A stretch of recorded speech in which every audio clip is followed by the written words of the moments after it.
School থেকে এলো টিফিনের পর যে বাড়ি ও বাড়ি খেলা করছে, তো পাশেই ওর মামার বাড়ি। তো ওখান থেকে আমি দেখলাম, আমি ছিলাম ওখানে, ও দেখলাম ছুটে ছুটে গেল মামার বাড়িতে।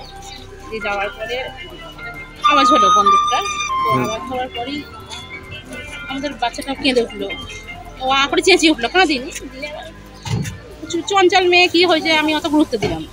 তারপরে দেখছি ওর মামার বাড়িতে নানিরা এরা সব হামা করে চেঁচাচ্ছে, তখন আমি গিয়ে দেখছি ওর হাত দিয়ে মুখ দিয়ে রক্ত বেরোচ্ছে।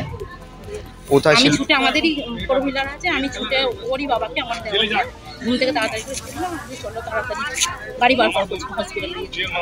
ওর কোনো ইয়ে ছিল না, টাকা ছিল না, কোনো জিনিস ছিল না। তারপরে দেখি না দেখতে পাচ্ছি।